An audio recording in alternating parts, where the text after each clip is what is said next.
pessoal, sejam bem-vindos a mais um informativo do seu canal Enigma da Ilha, tá? Muito felizes aqui de estar aqui falando com vocês, agradecendo aí a quantidade de inscritos desse mês de agosto. Muita gente se inscreveu, o índice foi alto e a gente fica muito feliz que a gente esteja agradando o nosso público, tá bom? A gente já falou há algum tempo atrás que a gente precisa chegar a 1000 inscritos para poder ter certos benefícios do canal da rede do YouTube, né? A gente precisa desses 1000 e a gente vai conseguir, se Deus quiser, até o final do ano, tá bom? A gente tem vários temas polêmicos hoje para estar conversando, mas eu primeiro de tudo gostaria de estar falando sobre o lançamento do nosso livro O Enigma da Ilha, O Tesouro do Corsário. Bem, gente, está aqui. Em 2003 ele foi lançado em Portugal e nos Estados Unidos como conto, O Enigma da Ilha. Começou, infelizmente a gente não tivemos condições de estar editando aqui no Brasil devido a certas exigências, as dificuldades, e afinal de contas é tudo difícil aqui no Brasil. Para quem está começando então é mais difícil ainda, em triplo, né? Então a edição do Enigma da Ilha foi lançada em Portugal em 2003 e também o Tesouro do Corsário, que foi lançado em 2012, né? Como é uma trilogia, essas duas partes estão no mesmo livro, tá? Sendo a parte 1 e parte 2, né? E está sendo lançado agora no mês de outubro aqui no Brasil. Isso deixou a gente muito feliz, né? A editora Eliseu entrou com tudo com a gente, apostou no nosso projeto, acredita na gente, então parabéns aí ao Enigma da Ilha e ao pessoal da editora Eliseu, tá bom? Aí o Rodrigo Regina, né? O Thiago, que é o nosso editor-chefe, eles que estão fazendo toda a parte de marketing, enfim, fizeram capa, está sendo um projeto muito legal, a gente está louco aí para ver tudo isso aqui aí sendo vendido, sendo levado para escolas, enfim. Para quem já leu, né, algumas pessoas mais chegadas, assim, que a gente tem mais intimidade, nós mandamos uma versão demo, né, para conhecer um pouco da história. E para quem não conhece, né, a gente está falando aqui no livro sobre os Templários, né, sobre a origem do Hugues de Paynes, que foi o primeiro grão-mestre da Ordem dos Templários. A gente está falando do Tesouro do Thomas Cavendish, a gente está falando de vários assuntos históricos, né, mundiais, falando sobre a colonização do Brasil, sobre as capitanias hereditárias.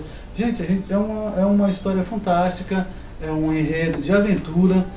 O protagonista, que é o Eric, ele é fictício, porém todos os dados históricos são reais, tá? A gente tem uma bibliografia extensa nas últimas páginas, em que tudo que você lê no livro, você vai lendo no livro, você pode chegar lá no final, ver lá a lista, né, no glossário, lá ver a bibliografia, você pode pegar os livros que foram consultados e os editoriais, pesquisas, enfim, você pode pegar tudo, jogar no Google e você vai estar confirmando tudo que está escrito aqui no livro, tá? É uma aventura muito legal, espero que vocês gostem, porque foi feito com muito carinho, tá bom? Aproveitando o gancho aqui, lembrando aí que a busca do Tesouro do Thomas Cavendish continua, né? A gente encontrou aí o lugar exato da onde estará o tesouro, ou ficou escondido lá até que alguém possa já até ter resgatado e a gente não sabe, mas a localização exata do tesouro já foi encontrada, tá? Então agora, em outubro, provavelmente aí, entre o final de setembro e o comecinho de outubro, a gente vai estar fazendo uma endoscopia na caverna que a gente encontrou. O que é essa endoscopia? Na verdade, a gente vai lançar um cabo com uma câmera na ponta e vai tentar olhar o saguão, né, a parte interior da caverna. Como a gente já tinha falado antes, a entrada tem um pouco mais de 6 polegadas, então é impossível qualquer ser humano entrar por essa abertura, né? Mas a gente já fez o teste de ultrassom, a gente já tem mais ou menos uma ideia que ela tem mais de 30 metros de comprimento, porque o ultrassom não voltou, né? Não rebateu, então não encostou em nada.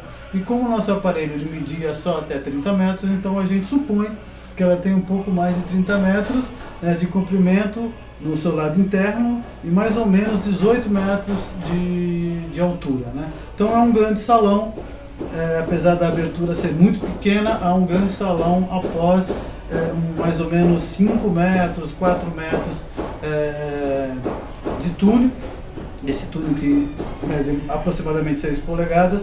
Após esse túnel há um salão que mede mais ou menos de 30 metros de comprimento a 18 metros de altura. Então a gente vai introduzir essa câmera, né, fazer essa endoscopia e a gente vai filmar tudo que há nesse salão. Né, e esperamos, logicamente, encontrar baús, várias coisas lá dentro que esteja lá realmente o tesouro do Thomas Cavendish. O lugar é esse, agora resta saber, ter a certeza de que o tesouro realmente está lá dentro. Tá bom? Então, provavelmente final de setembro ou começo de outubro a gente vai estar fazendo essa endoscopia, né, para saber o que tem lá dentro dessa caverna. Tá bom? O assunto de hoje é bastante polêmico, tá? E deixou a gente até chateado. O que aconteceu?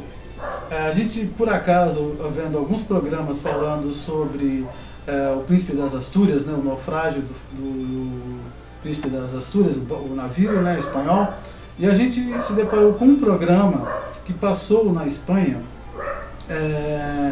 falando sobre não só o naufrágio, mas falando sobre a nossa região, né, sobre Ilhabela. E o que nos deixou bastante chocado é que, por uma parte, eles tinham um conhecimento muito pequeno, né, do local, mas tudo que foi falado foram coisas que nós já colocamos há muitos anos, né? Desde 2015 que a gente fez um documentário lá falando sobre a comunidade caiçara do Castelhano, inclusive está no canal, né? Foi o primeiro vídeo que a gente colocou, foi esse documentário que a gente colocou aqui no canal. Então, o que a gente está falando nesse documentário, em alguns programas, o apresentador lá também fala. É impressionante, quase que vírgula a vírgula tá, o que a gente falou eles colocaram lá. E a gente não foi consultado. Na verdade, é um programa falando sobre Ilhabela, falando sobre a nossa região, mas não tem um brasileiro no programa. É aquilo que eu falo, a nossa história é tirada da gente. Eles contam uma história que eles acham que é verdadeira fora, na Espanha, na Inglaterra, na França, enfim. Eles contam uma história sem nos consultar. Não acredito que tenha tido nenhum tipo de consulta para que esse programa tenha sido feito. E isso deixa a gente, deixa a gente muito chateado. Tá?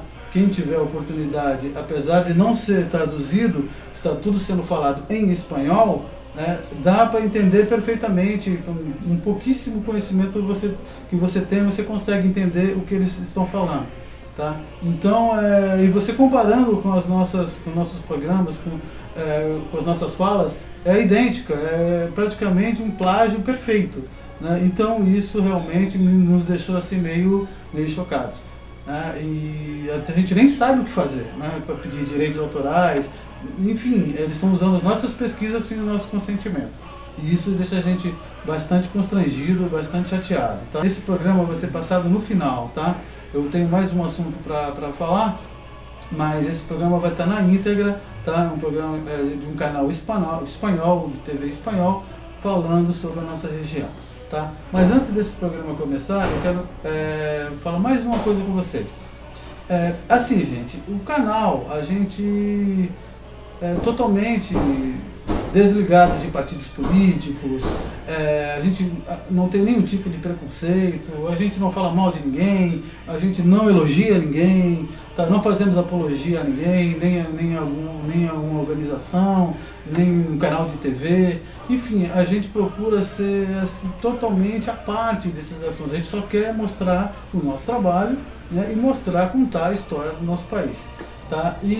Mas hoje, em especial, eu gostaria de estar falando sobre um programa, na verdade não foi um programa, foi um jornal, né? Do Jornal Nacional dessa semana, onde o William Bonner e a Renata conduziram algumas entrevistas com alguns candidatos. Tá? E, rapaz, eu fiquei assim chocado com o discurso, com a fala desses presidenciáveis, né, vamos dizer assim, candidatos a presidente, que não apresentaram nenhuma proposta, a gente não sabe nem o que falar. Como a gente assim, como a gente tem um certo público, como tem pessoas que escutam a gente, então a gente, mesmo não querendo, a gente formula opiniões, né? A gente tem até essa obrigação, mas a coisa está tão ruim, gente, que realmente não tenho o que escolher, eu não sei em que votar. Nós estamos numa situação assim realmente crítica em relação a candidatos. Infelizmente o Brasil passa por essa fase horrível, essa crise econômica que não tem fim, que falaram que acabou em 2016, mas está se arrastando. Eu vejo só desempregados, não vejo nada de bom acontecer aqui no nosso país. Então, realmente, essas entrevistas da Globo, eu quero também parabenizar o William Bonner e a Renata. Olha, tudo o que eles perguntaram seria exatamente o que eu perguntaria. Eles estavam muito em conexão, eles estão muito em conexão com os desejos, com os anseios do povo.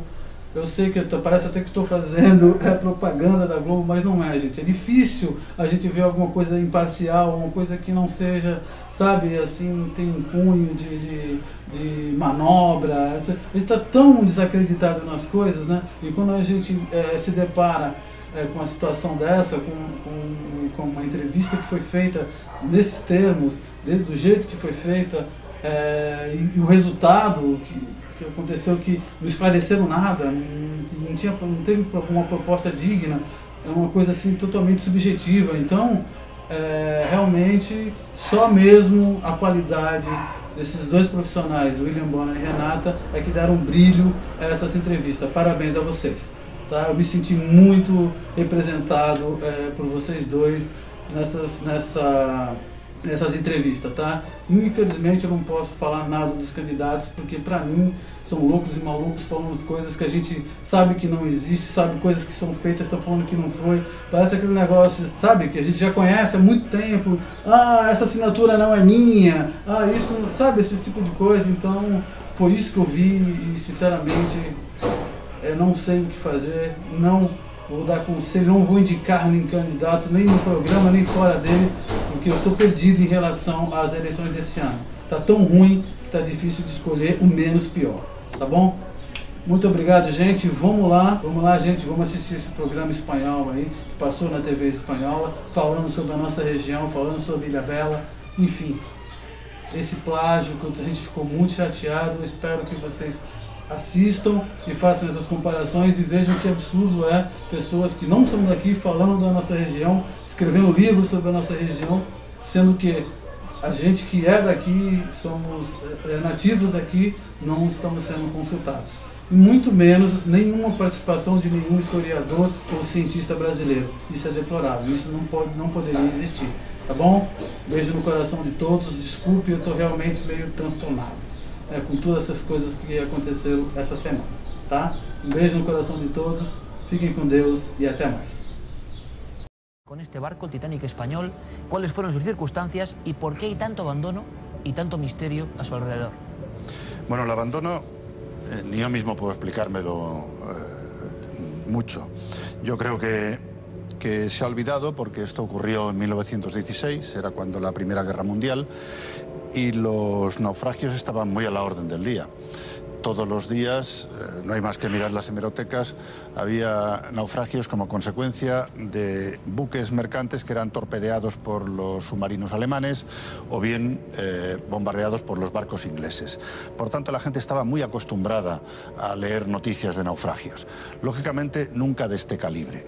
Lo que sí ocurrió es que 2 semanas después, cuando estaba en primera página de todos los periódicos el naufragio del Príncipe de Asturias, en el Atlántico, muy cerca del Canal de la Mancha, fue hundido el Sussex, un mercante inglés, bombardeado o torpedeado por un submarino alemán, y en él murió Enrique Granados, nuestro insigne músico. La noticia de la muerte de Enrique Granados ocupó las primeras páginas de todos los periódicos e hizo que se olvidara el Príncipe de Asturias. A pesar de cientos de víctimas. A pesar de los cientos de víctimas. Y se ha olvidado por completo, tanto es así que actualmente ni en las efemérides figura nunca ninguna referencia al hundimiento de este buque. ¿Y oficialmente y extraoficialmente qué pasó con el Titanic español? Bueno, oficialmente mi historia es la historia oficial. Ten en cuenta, claro, esto es una novela, yo me he basado para escribir esta novela en la historia oficial. La historia oficial es la que se escribió en el sumario que se abrió en Santos, en Brasil, que eran las autoridades lógicamente encargadas de abrir ese sumario tras el naufragio del Príncipe de Asturias. Hay que tener en cuenta que se realizó este sumario con las declaraciones de los tripulantes. Los pasajeros no quisieron hacer ningún tipo de declaración en Brasil, los supervivientes, lógicamente, porque se sintieron maltratados por las autoridades brasileñas. No se les prestó la atención que ellos requerían y dijeron que no harían declaraciones ni a la prensa ni a las autoridades hasta llegar a Buenos Aires. Por tanto, todo el sumario está hecho con declaraciones exclusivamente de los tripulantes, que de alguna forma contradicen a veces lo que después, más tarde, declaran los pasajeros al llegar a Buenos Aires. Pero es la historia oficial y, por tanto, yo en base a esa historia oficial he escrito la novela. Has hablado de... Puesto que no es un libro de investigación. Claro, restos llameantes. ¿Qué le ocurrió? Así como el Sirio hemos visto que encalló con esa zona... El buque estaba en medio de una tempestad. Una vez había atravesado el Atlántico, había vislumbrado el faro de Cabo Frío, muy cerca de Río de Janeiro, y navegaba en paralelo por la costa de Brasil. Cuando ya estaba próximo a llegar a Santos, tenía que ver el faro de Punta Boí, que es el que le situaba la posición de la isla de San Sebastián, y de ahí entrar en la ciudad, en el puerto de Santos. Toda la tripulación que estaba en el puente de mando miraban a estribor en busca del haz luminoso del faro de Punta Boí. No lo veían, estaban en mitad de un gran temporal, estaban envueltos por una niebla muy espesa, y de repente lo que vieron frente a ellos en la proa del buque fue el acantilado de Punta Pirabura. El capitán y el segundo oficial dieron inmediatamente la orden de parar máquinas y luego de máquinas atrás, pero claro, una orden en un buque tarda muchos metros en que el buque lo obedezca, y encalló en los arrecifes de Punta Pirabura, y en 5 minutos el buque se hundió. Se abrió, sí, se abrió por debajo, se abrió el barco insumergible, se abrió totalmente por la quilla, entró el agua del mar, hizo estallar las máquinas y en 5 minutos se fue al fondo del mar. ¿Y leyenda, Francisco? Esa parte apócrifa de la historia... Leyendas hay muchas. Las leyendas, unas basadas en declaraciones de pasajeros, dicen que podía ser un torpedo. Algunos pasajeros afirman haber visto la estela de un torpedo llegar por estribor, por la mura de estribor, y explosionar en el costado del buque. Otros pasajeros hablan incluso de un complot urdido por el primer oficial para hacerse con el oro que llevaba el buque en las bodegas. Esa conspiración a bordo. Efectivamente, hay que decir que llevaba una gran cantidad de oro. Dice la leyenda que era para pagar la Revolución Zapatista de México. A mí me parece que, según las investigaciones que yo he podido realizar y según todos los testimonios de la época, era un oro que servía para pagar una cantidad de cereales que habían venido de Argentina y de Uruguay. Pero había oro, y esa es otra de las versiones. Hay otra hipótesis que habla de que, y es cierto, que en Punta Pirabura hay una gran cantidad de uranio y por tanto es una costa muy imantada, y hace que las brújulas, sobre todo las de aquel tiempo, se vuelvan locas y entonces perdieran totalmente la noción de su posición y no encontraran el faro de Punta Boí y por tanto no encontraran el rumbo correcto. Me estás hablando, Francisco, de un pequeño y desconocido Triángulo de las Bermudas. Efectivamente, porque además es un lugar de muchos naufragios, es un lugar de muchas leyendas, es una zona de piratas. Ahí hubo un célebre pirata que era Thomas Cavendish, que murió en ese lugar, víctima de un motín de sus tripulantes después de haber asaltado la ciudad de Santos. Esos piratas que habían asaltado y mataron a Cavendish después se quedaron en la costa de Ilhabela, sorprendidos por la belleza de la zona.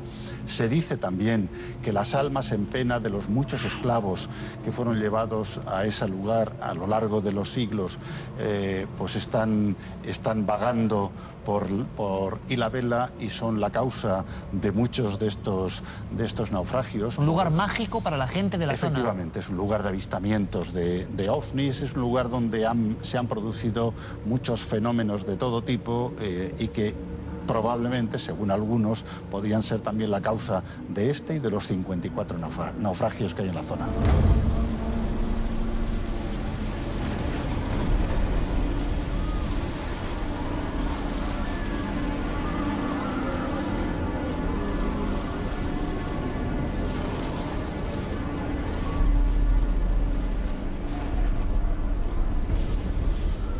Si alguien buceando tiene la suerte de encontrarse algún objeto valioso, ¿qué tiene que hacer? ¿Qué debe hacer?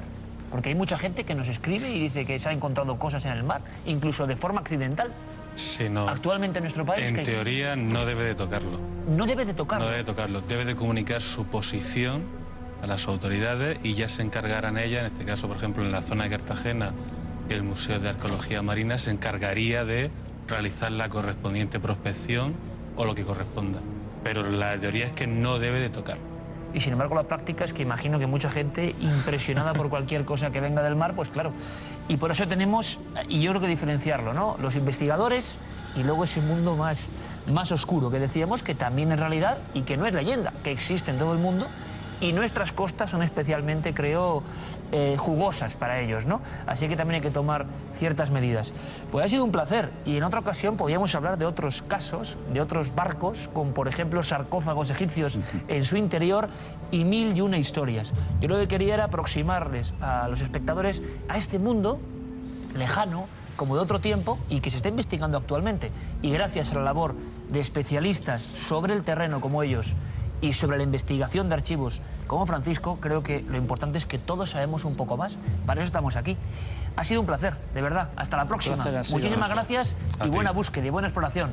Gracias. Francisco, lo mismo. Muchísimo éxito. Muchas gracias. Gracias. Ahora continuamos con otras cosas. Después de esta inmersión alucinante, ya lo decía, las imágenes lo dicen todo. Tienen ese hipnotismo que también tiene el fuego, ¿verdad? Nos deja ahí como ensimismados. Pero ha habido mucha actualidad llena de historias que tienen que conocer.